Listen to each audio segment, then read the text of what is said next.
So we're fresh back from Vegas and we have the gray race truck that we refurbished. It took us a couple years since since I crashed the truck. So Preston and I thought we would give you a little history of this gray truck, and maybe at the end of the video, you could probably save about $100,000 in mistakes that we made with it. So the intent of the video is to give you a complete history, who, what, why, where, when, and how. How did this gray thing come together, and then what's its current state of its build.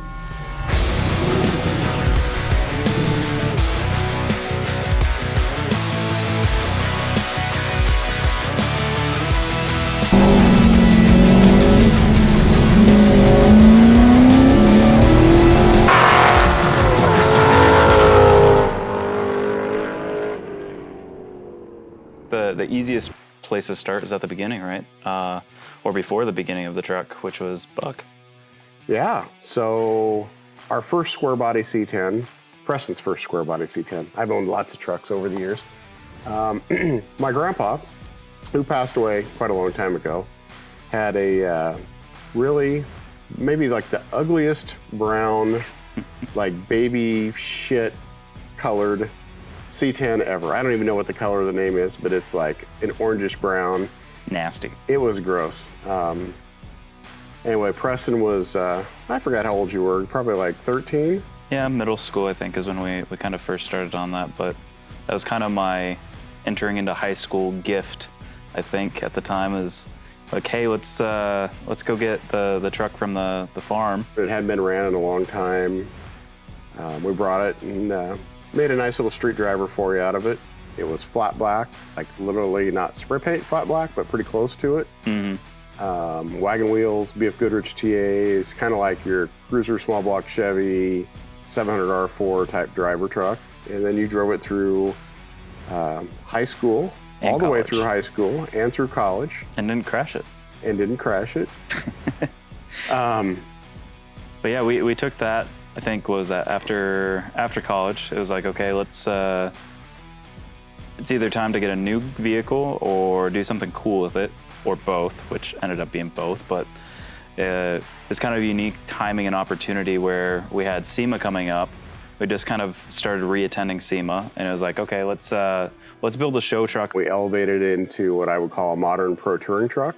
Mm-hmm. With high-end paint, really nice interior, some carbon fiber stuff. But we probably built the whole thing, I think we probably spent $40,000 on the whole build. Yeah, I think that's probably accurate. A lot of sweat equity, but again, a lot of hands-on work and a lot of learning along the way.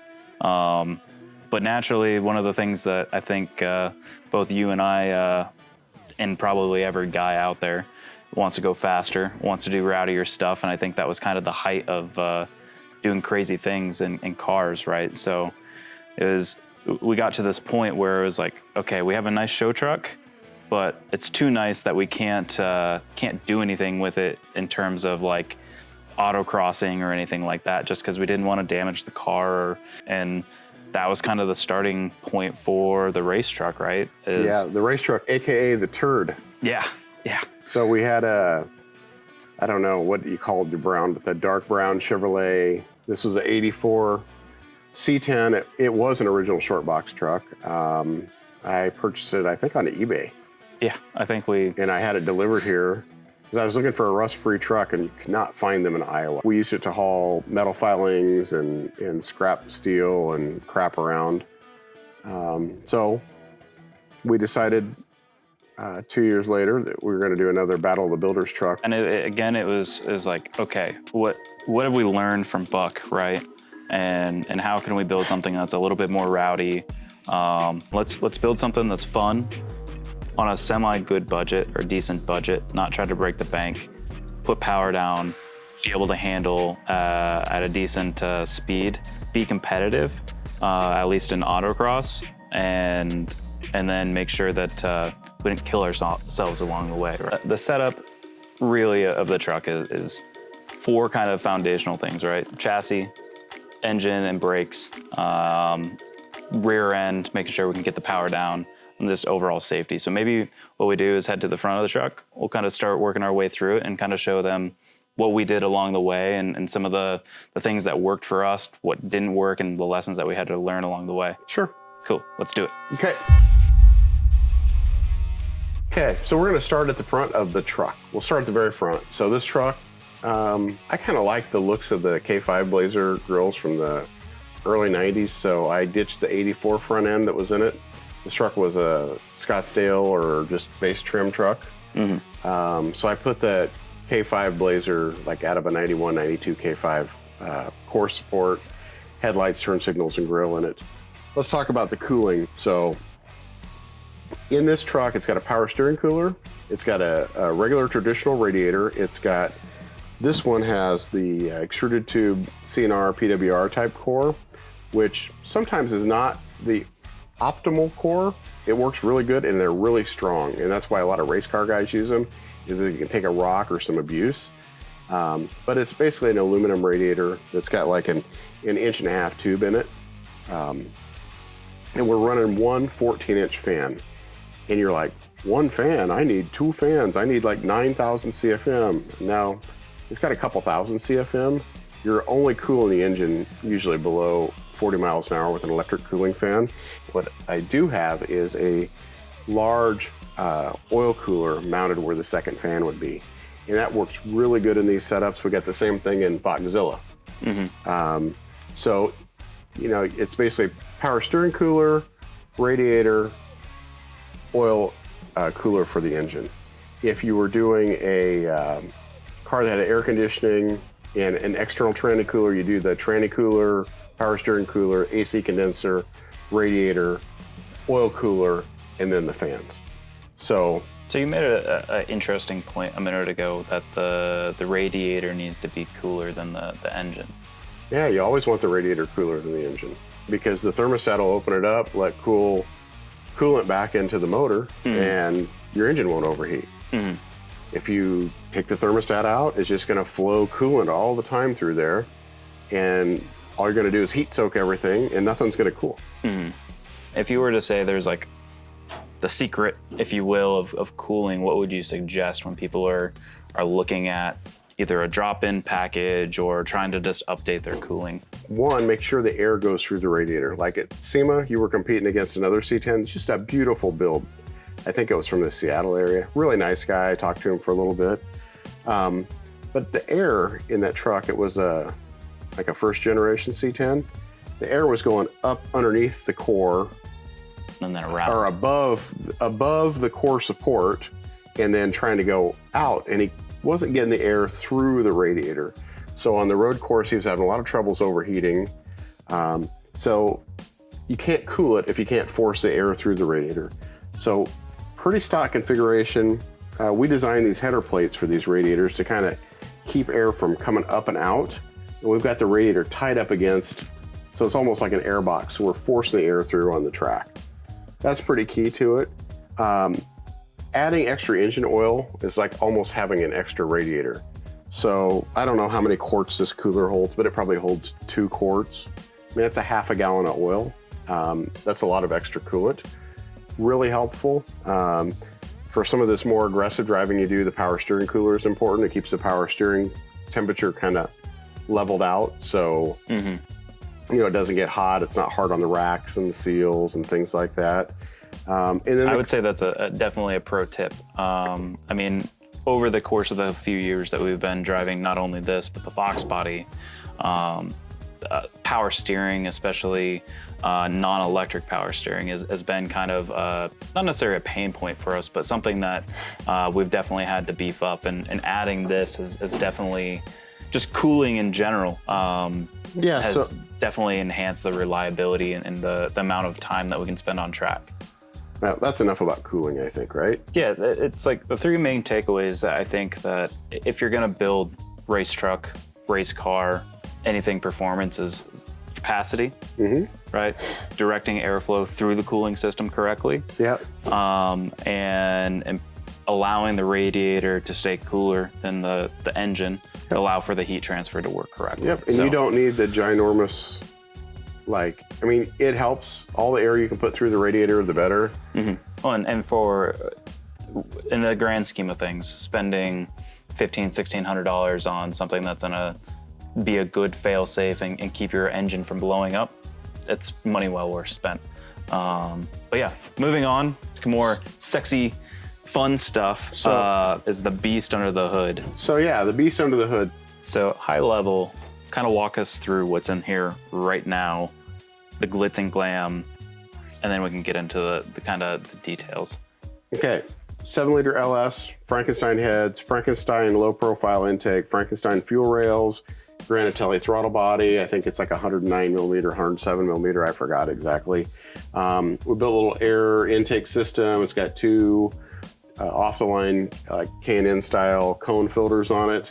They're down low, trying to get air from behind the headlight area. Wagner front drive, the best drive if you're going to run an LS. Yep. So we're making just over 700 horsepower. I'd have to look at the dyno sheet, but I think it was like 740. Yep. Yeah. We in the rev limiters, what do you have at? 7,500 or 7,500, yep. And 7,500's a little bit of a push because it is a hydraulic roller motor. It's not a solid lifter motor. We need to convert it. We need to probably put a little more aggressive cam in it. But this combo's worked pretty good for us. Yep. And it's been super reliable. Stainless valves, if you're gonna run high RPM, are not a great option. This has titanium intake and exhaust valves in it. This cam, I don't know anything about it. Casey picked it out. So Wagner Automotive built this motor. They built the last 3 motors for this. And they're kind of the mad scientists behind some of these road race motors that we're seeing out in the market. Nobody really knows more about these motors I mean, Casey's dad, like when the LS first came out, I remember him seeing him. There used to be a hot rod and performance trade show. It was a spinoff from SEMA. I remember when the LS was brand new because my hot rod, I put an LS in it. Like I built it in 2000 with a 99 LS motor. So yeah, I mean, I guess when we think about the scope of what we're doing, right, and what people are doing now, you can get a budget LS built, make 400 or 500 horse. Shit, you can make 600-700 horse, but it won't live. Right, but for the autocrosser, that's gonna be just kind of putzing around, having fun at the local autocross. That's a good kind of starter, right? You know, if I was building a truck and I was gonna want it to autocross and maybe do a little light track stuff, I'd probably just buy a crate LS3 from GM. They're about, I don't know, last one I bought was like $5,500. I mean, they make 495 horse. They have a warranty. Yep. You don't need a bunch of crap for it. I would do that in a Wagner drive and then figure out what intake and stuff you want to do. So then we can talk about the electronic part of it. So pretty simple. It's got a Holley Dominator on it. You could use other Holley ECUs. You could use a whole bunch of different ECUs. Dominator's straightforward. It's there's lots of people that know how to tune them. We don't do a lot of tuning either. Honestly, you just ran this thing, we rebuilt it, put it all back together, rewired it. Dr. EFI did a remote tune on it, and that's what's in it. Yep. So Andrew did a great job on the tune for it. We run EGTs on each cylinder, and the reason why is it's easy to troubleshoot. So do we have a spark problem? Do we have a spark plug wire, coil, whatever? It's got Injector Dynamics injectors in it. They're good. They're like Bosch injectors that they flow and in Bosch Motorsports. I mean, they're good. Straightforward. We don't have a bunch of fancy fuel pump bullshit on here. It's got a Weldon electric pump. It's good for 1,200 horsepower. It's their little inline external one mounted to a fuel safe cell. It works. So chassis from here, so we're going firewall back. So we've talked about the motor. The motor is mated to a T56 Magnum. It's actually got a Ford T56 in it. I forgot, I must have swapped it around. It's got one out of the Mustang in it. Because I couldn't make the speed sensor work, and I'm like, why is this all different? It's got a Ford tranny in it, but T56 Magnum from Tremec for a Mustang. It's got a Tilton twin disc clutch and a QuickTime bell housing. On the front, it's got the No Limit wide ride front suspension. We have our own sway bar setup on it because we have a spline sway bar setup so we can change bars.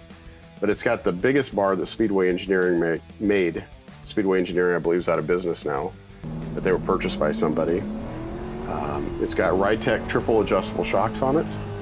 It's got bare brakes, it's got Willwood Pro spindles on it, and it's got a Mustang, like a Fox body Mustang rack, straight from O'Reilly's in it. So yeah, I mean, from my point of view, I don't think the win for the money is really the No Limit Engineering kit. I mean, it takes a little bit of modification to the frame, but really is a drop-in kit at the end of the day, and drops the truck to the right ride height and performs really, really well. I mean, heck, we've had this on 2 trucks now, and like we said, we've competed, we've won before. You won 8 Optima events in a row. Yeah, except for the until last one. SEMA. But yeah, all to say, I think the recommendation speaks for itself, right? No Limit Engineering is definitely the way to go for C10 platform, bolt-in, ready to rock. I mean, there's a couple other companies out there that are making them. We haven't played with them, so let's. I think we've kind of covered what's underneath the hood. Is there anything else you want to talk about while Yeah, my here? cool wiring bulkhead I built. It's really cool, and we're going to put them on for sale on our website. My company, Creative Works, we do a lot of wiring stuff, so I made some wiring bulkhead with some rad locks on it so we can pull all the wires through the firewall, even the high current battery cables. So I just want to pimp myself out a little bit.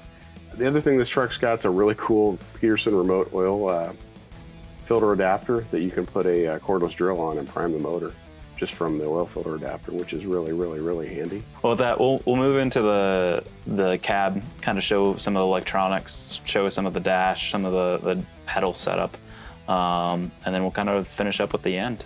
So let's head to the cab and keep on moving on. Okay.